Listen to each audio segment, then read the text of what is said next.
अस्सलामुअलैकुम वरहमतुल्लाहि वबरकातुहू। दोस्तों, मैं निशात अहमद आप तमाम साथियों का बहुत बहुत इस्तकबाल करता हूं। खैर मकदम, और चैनल को सब्सक्राइब करके घंटी वाले आइकन को प्रेस कर कर नोटिफिकेशन को ऑल कर लीजिएगा। सभी को वालेकुम अस्सलाम। जितने साथी जुड़े हैं सभी का मोस्ट वेलकम है, बहुत बहुत स्वागत है।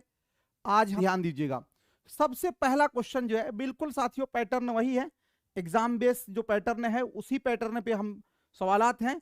बस आपको क्वेश्चन का आंसर देना है। चलिए, पढ़ने के दौरान सबसे अहम होता है, क्या होता है भाई? अहम, बाआवाज बुलंद पढ़ना, मतन के माना को समझना, मतन के सभी लफ्जों को पढ़ना और रवानी से पढ़ना। पढ़ने के दौरान सबसे अहम क्या होता है? देखिए, इसी तरह आपको आएगा बोलने का मतलब क्या होता है, लिखने का मतलब क्या होता है, पढ़ने का मतलब क्या होता है।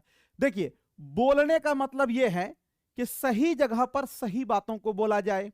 सुनने का मतलब यह है कि अगले वाली बात जो सुन रहे हैं उसके माने को और संदर्भ के अनुसार आपको समझा जाए। इसी तरह साथियों, पढ़ने का मतलब यह होता है, सबसे अहम होता है कि जिस चीज को पढ़ रहे हैं आप उसके मतन के माना को समझना, यानी जो आप जान पढ़ रहे हैं उसके अर्थ को जानना। यही क्या होता है साथियों, पढ़ने में सबसे अहम होता। अगर आप अर्थ नहीं जानते हैं तब तो सारे लोग पढ़ लेते हैं। जैसे मान लीजिए कि साथियों एक डॉक्टर है, तो जितना लोग इंग्लिश पढ़ने जानेगा वो सब डॉक्टर बन जाएगा? नहीं ना बन पाएगा। यानी साथियों, जो चीज आप पढ़ रहे हैं उसके अर्थ को जानना। तो पढ़ने के दौरान सबसे अहम क्या होता है? मतन के माना को समझना। ऑप्शन बी वाला राइट हो जाएगा। ठीक है, एक नंबर का। तख्लीकी महारतें हैं सुनना और बोलना, बोलना और लिखना, पढ़ना और लिखना, सुनना और पढ़ना। चलिए, हम सभी को पता है कि साथियों जी महारत, महारत का मतलब क्या होता है? तो महारत का मतलब होता है कौशल, और कौशल को साथियों क्या बोलते हैं? तो इसको बोला जाता है स्किल्स। क्या बोलते हैं? स्किल्स। और हम सभी को पता है कि कौशल यानी महारत यानी स्किल कितने हैं? टोटल 4 हैं। कौन कौन से साथियों? तो एल, एस, आर और उसके बाद है डब्ल्यू। एल से हो जाता है आपका सुनना, और एस से होता है स्पीकिंग यानी कि बोलना, आर से रीडिंग यानी कि पढ़ना, और डब्ल्यू से राइटिंग यानी कि लिखना। ये साथियों 4 महारतें हैं। लेकिन याद रखिएगा, इस 4 महारत में से साथियों 2 ऐसी महारतें हैं जिससे हम अपनी बात को, अपने ख्यालात को, अपने जज्बात को दूसरों तक पहुंचाते हैं। जैसे मैं अभी आपको बोलकर अपनी बात को पहुंचा रहा हूं, तो बोलना अपनी बात को हम, तो इसको बोलते हैं अभिव्यक्तिकात्मक कौशल। इसी तरह हम लिखकर भी अपने जज्बात को आप तक पहुंचाते हैं। तो बोलना और लिखना ये क्या हो जाता है साथियों? अभिव्यक्तिकात्मक कौशल, और इसी को बोलते हैं रचनात्मक कौशल, और इसी को बोलते हैं साथियों तख्लीकी महारत। और इसी तरह हम आपकी बात को सुनकर या पढ़कर समझते हैं। तो सुनना और पढ़ना जो है वो ग्रहणात्मक कौशल होता है, यानी वो तहसीली महारत होता है। तो देखिए, तख्लीकी महारत में क्या क्या आएगा? तो 1 नंबर में आएगा भाई साहब बोलना, इसलिए कि बोलकर हम अपनी बातों को दूसरों तक पहुंचाते हैं। दूसरे नंबर में आएगा साथियों लिखना, ये क्या होगा? आपका तख्लीकी महारत। तो बोलना और लिखना कहां पर है? ऑप्शन नंबर बी वाला आपका राइट हो जाएगा। बाकी 2 और जो महारत बच गया, क्या क्या बच गया भाई? एक बच गया सुनना, दूसरा बच गया आपका पढ़ना। याद रखिएगा, सुनना और पढ़ना इसका ताल्लुक है दूसरे के ख्यालात, दूसरे के जज्बात को समझने से। तो इसको बोलते हैं भाई साहब तहसीली महारत। क्या बोलते हैं? तहसीली महारत। और इसी को बोला जाता है हिंदी के अंदर गरहनात्मक कौशल। क्या बोलते हैं? गरहनात्मक कौशल, है ना। तो हमको तो पूछा गया है तख्लीकी यानी अभिव्यक्तिकात्मक, तो बोलना और लिखना यह आपका तख्लीकी महारत। ऑप्शन नंबर बी वाला आपका राइट हो जाएगा। प्लीज साथियों, अगर वीडियो आपको अच्छा लग रहा तो एक लाइक तो बनता ही है, लाइक आपको कर देना चाहिए। ठीक है, अगला क्वेश्चन, खुलासा बयान करना हो सकता है। खुलासा बयान करना यानी जिसको हम बोल सकते हैं सारांश साथियों, या हम जिसको बोल सकते हैं समरी। क्या बोलते हैं भाई? समरी बोलते हैं ना। ये कहां होता है? पढ़ने के बाद का काम, पढ़ने से पहले का काम, लिखने के बाद का काम, लिखने से पहले का काम। बहुत आसान क्वेश्चन है। एक बात बताइए, खुलासा किस चीज का बयान कीजिएगा? तो खुलासा बयान कीजिएगा किसका? सबक का। और सबक का बयान कब करेंगे आप? जब सबक साथियों मुकम्मल होगा तब ना। तो ये पढ़ने के बाद का काम है खुलासा बयान करना। खुलासा बयान करना साथियों पढ़ने के बाद का काम है। तो पढ़ने के बाद का काम है ये। ऑप्शन नंबर ए वाला आपका राइट हो जाएगा। ठीक है, चलिए अगला क्वेश्चन है, साजदा किसी किताब के औराक, वरक की जमा औराक, को उलट पलट कर देख रही है। इस तरह वो क्या कर रही है? मतलब किताब के वर्क को पलटकर साजदा नाम की एक लड़की जो है वो देख रही है। तो इस तरह वो क्या कर रही है? तस्वीरें देख रही है, संजीदगी से पढ़ रही है, किसी मखसूस चीज की तलाश कर रही है, सरसरी मुताला कर रही है। चलिए 4 नंबर क्वेश्चन का क्या होगा राइट आंसर? देखिए एक चीज हमेशा आप ये चीज याद रखें कि हमें जो है ना आंसर तलाशते समय साथियों जो पॉजिटिव चीज है उसके तरफ हमें चलना है। यानी जो मुस्बत पहलू होगा उस बात को ध्यान रखते हुए साथियों हमें चलना। नकारात्मक चीज को हम छोड़ देंगे इसलिए कि वो आंसर नहीं हो सकता। इसलिए नहीं हो सकता, पेडागोजी का मतलब ही होता है साथियों पढ़ने का तरीका और पढ़ाने का तरीका क्या है, बच्चा कैसे सीख सकता है और बच्चा को कैसे सिखाया जाता है। शिक्षण शास्त्र का मतलब ही यही होता। क्योंकि ये भाषा शिक्षण शास्त्र है तो इसमें इसी बात पर फोकस होगा कि बच्चे भाषा कैसे सीख सकते हैं और बच्चे को भाषा कैसे सिखाया जा सकता है। इसी बात पर हर क्वेश्चन पे आप साथियों ये करेंगे। तो साजिदा नाम की किसी किताब, साजिदा नाम की एक लड़की है, वो किसी किताब के औराक को उलट पलट कर देख रही है। इस तरह वो क्या कर रही है? तस्वीरें देख रही है। देखिए तस्वीर देखने के लिए किताब के वर्क को पलटना ये कोई मतलब नहीं समझ में आता, इसलिए इसको कट कर दीजिए। संजीदगी से पढ़ रही है, पढ़ेगी तो किताब के वर्क को उलट पलट तो नहीं ना करेगी, ये भी आपका साथियों कट जाएगा। किसी मखसूस चीज की तलाश कर रही है। आपने देखा होगा कि कोई टॉपिक का आपको कोई खास पॉइंट साथियों आपको खोजना होता है तो वहां पर आप क्या करते हैं? किताब के वर्क को इधर पलटते हैं उधर पलटते हैं। तो मतलब यह है कि किसी मखसूस चीज की वो तलाश कर रही है। तो ऑप्शन नंबर सी वाला आपका राइट हो जाएगा। ठीक है, अगला क्वेश्चन देखते हैं 8 नंबर में। एक उस्ताद अपने तलबा से किसी ऐसे वाकया को तहरीर करने के लिए कहता है जिसमें उन्हें, जी ध्यान दीजिएगा, एक उस्ताद अपने तलबा से किसी ऐसे वाकये को तहरीर करने के लिए कहता है जिसमें उन्हें गम, हैरत या खुशी का तजर्बा हुआ हो। यानी बच्चे से कहता है कि आप एक ऐसे वाकया को बयान कीजिए जिसके अंदर गम भी हो, हैरत या खुशी का तजर्बा हुआ हो। वाकया तहरीर करने के लिए उस्ताद तलबा को कुछ मुआविन इशारे भी देता है, जैसे वाकया कब हुआ, कहां और कैसे और किसके साथ पेश आया वगैरह वगैरह। ऐसा करके उस्ताद तलबा की किन सलाहियतों में इजाफा करने की कोशिश कर रहा, लिखने की रफ्तार में, खुशखत तहरीर में और याददाश्त में और तख्लीकी तहरीर में। क्वेश्चन बहुत आसान है, बहुत बेहतरीन क्वेश्चन है, अच्छा क्वेश्चन है। आप इसको लंबा चौड़ा देखकर घबराइएगा नहीं साथियों। चलिए ध्यान दीजिएगा जी। अब देखिए यहां पर एक बात ये चीज आप समझ लीजिए कि साथियों रचनात्मक का मतलब जानते हैं क्या होता है? आप लोग रचनात्मक का मतलब जानते हैं? रचना करना। रचनात्मक का मतलब जानते हैं आप लोग? रचनात्मक का मतलब होता है क्रिएटिविटी। क्रिएटिविटी का मतलब होता है तख्लीकियत। तख्लीकियत का मतलब यह होता है कि हम अपने से चीजों को करें। अब देखिए किसी के बताए हुए चीजों को, रटे रटाए चीजों को करने से बेहतर है कि हम अपने से चीजों को करें। तो हमेशा पेडागोजी जो होता है साथियों वो इसी पर फोकस करता और ये क्वेश्चन आपका राइट होता है। देखिए एक उस्ताद अपने तलबा से किसी ऐसे वाकये को तहरीर करने के लिए कहता है। कैसा वाकया भाई? जिसमें उन्हें गम भी हो, हैरत हो या खुशी का तजर्बा हुआ हो। यानी वो वाकया उस बच्चे के साथ पेश आया हो। तो एक बात ये बताइए, जो चीज आपके साथ पेश आया यानी जो आपके साथ घटना घटी है, इसको आप जो बयान करेंगे, एक ये चीज और एक वो चीज जो आपने सुनी होगी उसको बयान करेंगे, दोनों के अंदर फर्क होगा कि नहीं? जो आपके साथ घटी है इस घटना को आप बहुत बेहतर ढंग से पेश कर पाइएगा, लेकिन एक घटना जो आपने केवल सुना होगा उसको आप उतना बेहतर ढंग से पेश नहीं कर पाएंगे। अब फिर से हम क्वेश्चन पढ़ते हैं। एक उस्ताद अपने तलबा से किसी ऐसे वाकये को तहरीर करने के लिए कहता है जिसमें उन्हें गम, हैरत या खुशी का तजर्बा हुआ हो। वाकया तहरीर करने के लिए उस्ताद तलबा को कुछ मुआविन इशारे भी देता है कि मतलब क्या इशारा, कि वाकया कब हुआ, कहां हुआ, कैसे हुआ और किसके साथ पेश आया, वगैरह वगैरह।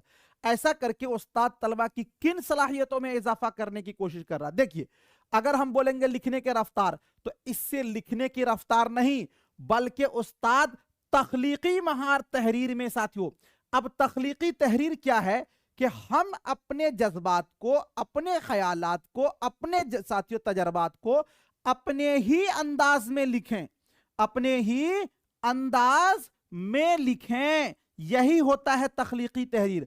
आप जब क्वेश्चन हॉल एग्जाम में जाते हैं, मैट्रिक का एग्जाम देने, इंटर का एग्जाम देने, तो वहां पे देखिएगा लिखा होगा कि जवाबात अपने ही अंदाज में लिखें या अपने अल्फाज में लिखें, यानी रटी रटाई हुई बात नकल न करें। तो अपने अंदाज या अपनी तहरीर में लिखने का मतलब यह हुआ कि बात वही हो लेकिन उसको आप अपने तरीके से लिखिए। तो यह तख्लीकी तहरीर हुआ। ऑप्शन नंबर डी वाला आपका राइट हो जाएगा। अगला क्वेश्चन देखते हैं, 6 नंबर क्वेश्चन। साजिद ने अपने दोस्त को डूबने से बचाया।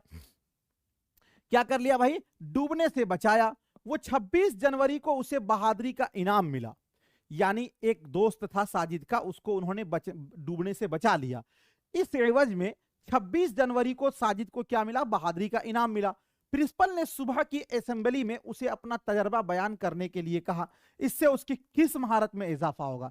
यानी साजिद नाम का एक लड़का है, वो अपने दोस्त को डूबने से बचाया, तो 26 जनवरी को उसको साथियों बहादुरी का इनाम मिला। जो सुबह में साथियों प्रार्थना सभा होता है, यानी जो दुआ होती है, उसमें टीचर ने कहा, प्रिंसिपल ने कहा कि तुमने अपने दोस्त को कैसे बचाया, इस बात को तुम बयान करो, बच्चों को बताओ। इससे उसकी किस महारत में इजाफा होगा? सुनने की महारत में, पढ़ने की महारत में, बोलने की महारत में, लिखने की महारत में। एक बात बताइए, जब उसको सुबह की असेंबली यानी जो सुबह में प्रार्थना होता है, इसमें बोला गया कि अपना तजर्बा क्या करना है? बयान करना है। तो बयान जो करेगा तो उसमें सुनेगा वो, तो सुनने की महारत गलत है। अच्छा, पढ़ने की महारत, अरे भाई वो बोलेगा तो इसमें पढ़ने की महारत कहां से आएगी? अच्छा, असेंबली में भाई वो बोलेगा, अरे लिखने की महारत इसमें कहां से आएगी? ये भी तो कट जाएगा ना। तो वो बोलने की महारत में उसको इजाफा होगा, यानी वो अपनी बात को बेहतर से बेहतर ढंग से रखने का उसको तरीका आएगा। ऑप्शन नंबर सी वाला आपका राइट हो जाएगा। देखिए, इसी तरीके से आपको पेडागोजी हल करना आएगा। एक उस्ताद लिखने का आगाज मखसूस मौजू पर गौर व खौज से करता है, यानी एक खास टॉपिक दिया गया, उस पर कुछ गौर व खौज किया, उसके बाद वो लिखने का साथियों आगाज करता है। यहां मखसूस मौजू पर गौर व खौज से क्या मुराद होगा? यानी एक उस्ताद लिखने की जो शुरुआत करता है वो एक खास मौजू पर करता है, तो गौर व खौज भी करता है, उसके बारे में वो रिसर्च भी करता है, सोचता भी है। तो यहां मखसूस मौजू गौर व खौज करना का से क्या मुराद होगा? मुजव्वज़ा मौजू से मुतारिफ होना और उससे मुताल्लिक ख्यालात जमा करना और दिमाग में बहुत सी मालूमात का लाना, मौजू को समझने के लिए दिमाग पर जोर देना, सेहतमंद दिमाग के लिए योगा करना। एक चीज पहले आप ये समझ लें कि मुजव्वज़ा मौजू क्या होता है। मुजव्वज़ा का मतलब होता है साथियों खाका। खाका का मतलब होता है नक्शा। अब ये आसान हो गया आपका जी। देखिए, कोई भी टॉपिक अगर आपको मिल जाए, मान लीजिए कि आपको टॉपिक दे दिया जाए कोरोना, तो पहले आप क्या कीजिए? कलम उठाइएगा, लिखने लगिएगा। यानी कोरोना जी, कोविड-19 अगर आपको टॉपिक दे दिया जाए तो कोविड-19 एक आपका मुजव्वज़ा नक्शा हो गया, यानी वो एक खाका या एक टॉपिक हो गया। उस पर आप दिमाग पर जोर दीजिएगा, थोड़ा सा उसके बारे में रिसर्च कीजिएगा कि इसकी शुरुआत कहां से हुई, कितने बार आई, इसमें कितने लोगों की जान गई, फिर इसके नुकसानात क्या क्या हुए, इसमें कितने लोग बर्बाद हो गए, है ना, कितने लोगों की रोजगार, ये सारी चीजें आप दिमाग में खोजेंगे।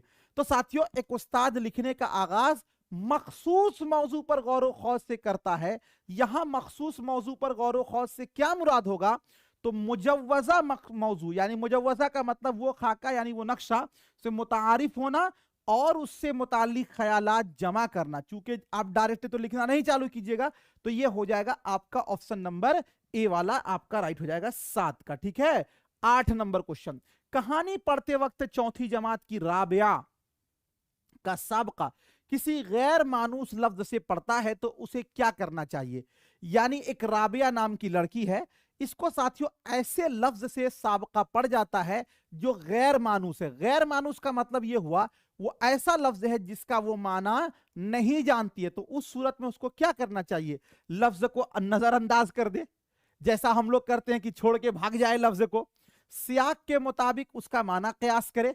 सियाक का मतलब हो गया संदर्भ, यानी कि उसका माना जो है ना, आप मान लीजिए कि आपके मोबाइल में देखते हैं मैसेज आता है एक, कौन सा, इंग्लिश में, आप पढ़ने नहीं जानते हो, आगे पीछे मिलाते हैं, अच्छा अरे पैसा कटा कि या पैसा आ गया खाता में या हमारे मोबाइल का रिचार्ज खत्म हो गया, हम इंग्लिश जानते नहीं है, आगे पीछे पढ़ के मिलाते हैं ना, वही संदर्भ हुआ, उसी को बोलते हैं सियाक। कुछ लफ्ज होता है जिसका माना आप नहीं जानते हैं, लेकिन आगे पीछे जब आप पढ़ते हैं तो वहां पे आप समझने लगते हैं कि इस लफ्ज का माना यहां पर ये हो सकता है। ये होता है तख्लीकी महारत, ये होता है अपने से जानने की कोशिश करना। किसी से उस लफ्ज का माना पूछे, अब मान लीजिए किसी से पूछेगा तो भाई भूल सकता है, लुगत में उस लफ्ज का माना देखे, लुगत में जब आप माना देखेंगे तो लुगत में कब तक देखिएगा, लुगत से बेहतर तरीका है कि सियाक के मुताबिक उस लफ्ज का माना कयास करे, चूंकि इसके अंदर साथियों क्रिएटिविटी पाई जा रही है, इसके अंदर क्या पाई जा रही है, तख्लीकियत पाई जा रही है। तो इसीलिए ऑप्शन नंबर आपका क्या हो जाएगा, बी वाला जो है वो आपका राइट हो जाएगा। क्लियर। चलिए अगला क्वेश्चन देखते हैं। अगला क्वेश्चन है, कहानी सुनाना तदरीस का एक तरीका है जो आमोजगारों की डॉट डॉट में इजाफा करता। कहानी सुनाना मतलब यह कहा जा रहा है कि कहानी कविता जो सुनाना है यह भी तदरीस का यानी शिक्षण का ही एक पहलू है, एक जुज्व है। तो कहानी से आमोजगार यानी कि अधिगम कर्ता को क्या क्या फायदा होता है, इसका क्या मतलब हुआ, आमोजगार का मतलब अधिगम कर्ता, यानी अधिगम कर्ता की डॉट डॉट में इजाफा करता। किस चीज में इजाफा करता, सिर्फ बोलने की महारत में, पढ़ने और लिखने की महारत में, सुनने और बोलने की महारत में, सिर्फ सुनने की महारत में। सबसे पहले जो निगेटिव वर्ड है उसको काट दीजिए। मैंने आपको बताया था साथियों, सिर्फ हो या ही हो या भी हो या याद करना हो, याद रखिएगा, या साथियों आपको क्या हो, इम्तिहान लेना हो या ग्रेड देना हो, ये सब जो है साथियों क्या होता है, निगेटिव वर्ड है, ये नहीं हो सकता। यहां पर भी सिर्फ लिखा हुआ है, ये आपका आंसर नहीं हो सकता। यहां पर भी सिर्फ लिखा हुआ, ये भी आपका आंसर नहीं होगा। जब दोनों कट गया, कौन कौन कट गया, ए कट गया और डी कट गया, तो बचा कौन साथियों, कहानी सुनाना तदरीस का एक तरीका है जो आमोजगारों की किसमें महारत करता है।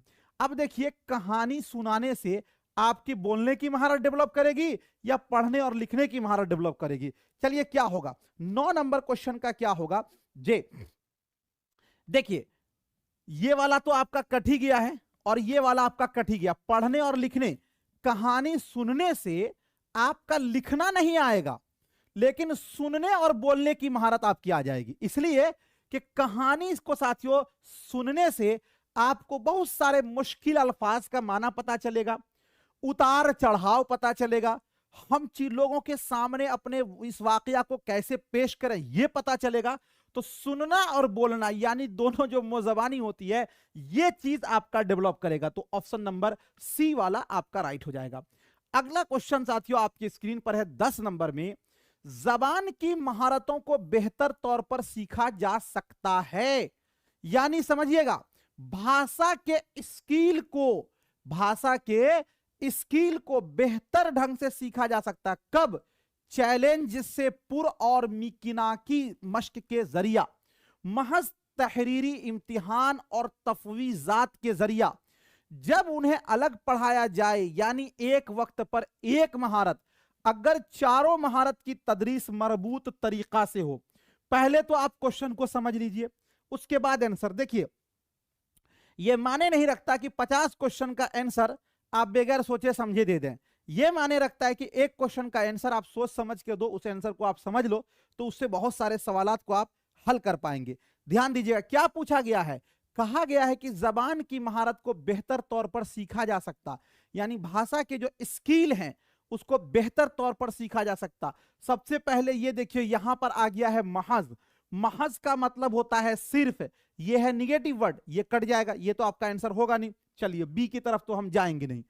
चैलेंज जैसे पुर और मिकिना की मश्क के जरिया, यानी ये काम बहुत भारी है, इसको हम कर नहीं सकते, इसको जो नए नए आलात हैं उसी के जरिया, ये भी गलत है आपका, ये दोनों कट गया।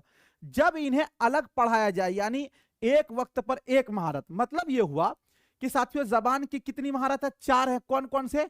LSRW, यानी कि सुनना, प्लस में बोलना, और प्लस में साथियों पढ़ना, और प्लस में लिखना।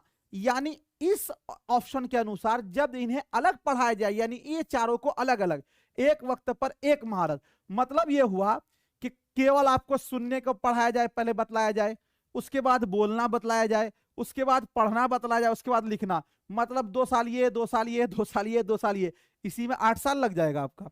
तो ऐसा होता है कहीं पर? क्या देखा है आपने कि अगर आपको बुला लिया जाए क्लासरूम में, कहा जाए सिर्फ सुनो, और जब सुनने का खूब माहिर हो जाएगा तब उसको बोला जाएगा सिर्फ बोलो, और जब बोलने का खूब माहिर हो जाएगा कहा जाएगा सिर्फ पढ़ो। ऐसा तो नहीं होता है, बल्कि ये चारों जो है साथियों एक साथ डेवलप करता है। LSRW ये एक साथ एक मरबूत अंदाज में चलता। हाँ, ये नहीं करना है कि पहले बच्चे को लिखने बोलना है, या बच्चे क्लास में आया उसको बोलने बोल देना, नहीं, पहले उसको हमको सुनने का कहना। लेकिन ऐसा नहीं कि ये सबको अलग अलग तालीम होनी चाहिए, ये चारों एक साथ चलती है।